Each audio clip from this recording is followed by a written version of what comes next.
తిరుమల లడ్డూ ప్రసాదం విషయంలో కూటమి ప్రభుత్వం చేస్తున్న ఆరోపణలను అద్దంకి నియోజకవర్గ వైఎస్ఆర్సీపీ సమన్వయకర్త డాక్టర్ చింతలపూడి అశోక్ కుమార్ తీవ్రంగా ఖండించారు.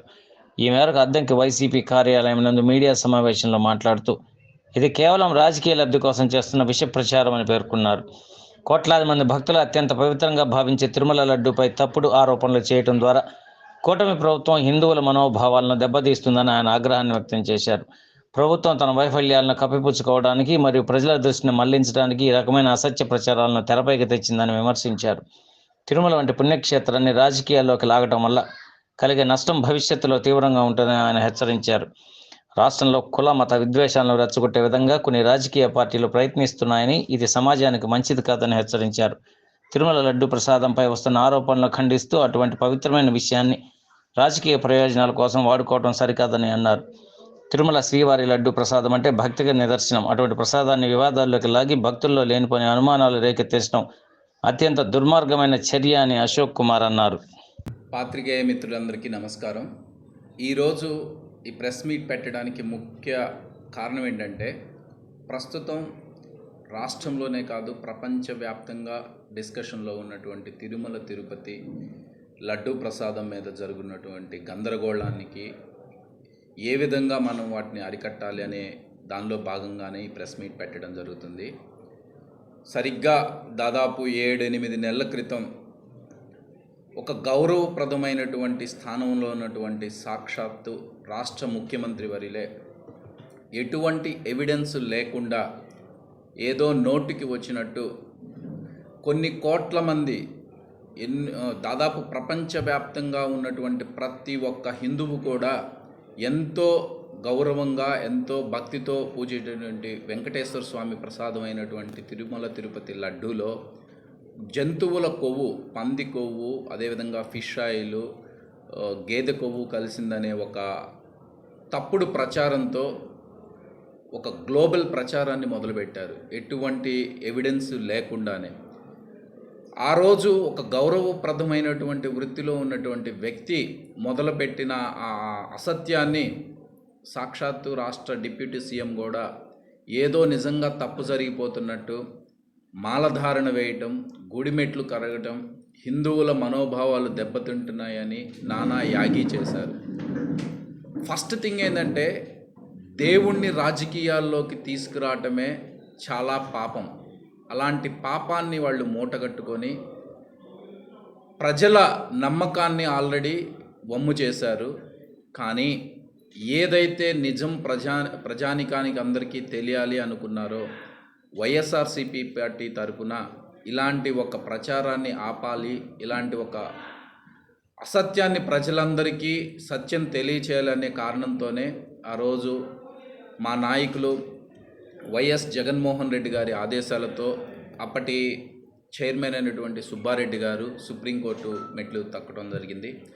సుప్రీంకోర్టు కూడా ఒక సిట్ని ఆదేశించడం జరిగింది. దానిలో 2 సిబిఐ ఆఫీసర్లు, అదేవిధంగా రాష్ట్రానికి చెందినటువంటి 2 పోలీస్ ఆఫీసర్లు కూడా ఆ సిట్లో ఉంచారు.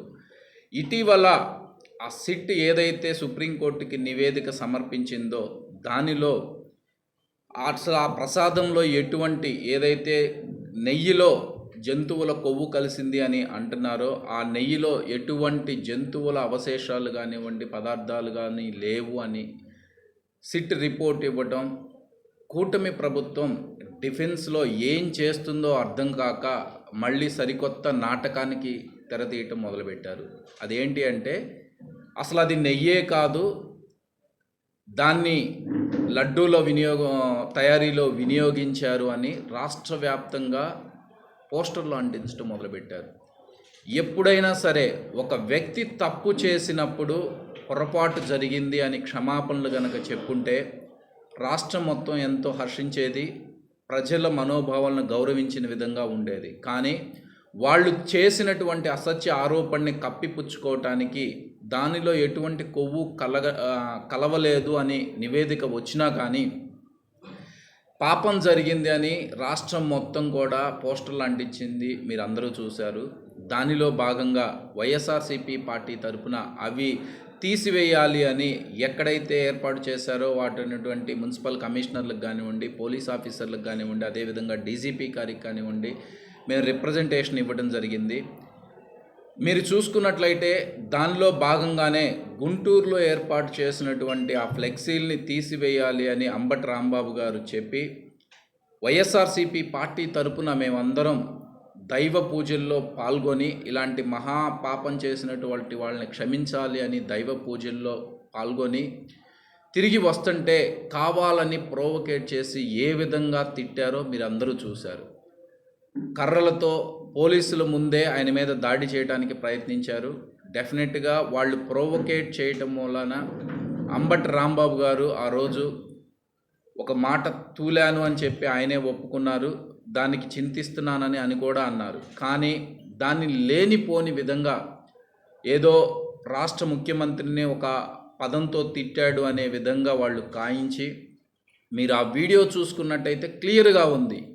చంద్రబాబు నాయుడు గారు వస్తారా, వాళ్ళ అమ్మ మొగుడు వస్తాడా అన్నాడే కానీ దాని తర్వాత ఎవరైతే ఆయన్ని తిడుతున్నారో వాళ్ళని తిట్టారే కానీ ఎటువంటి పరిస్థితుల్లోనూ ఆయన ఒక పరుషపదంతో వాడలేదు.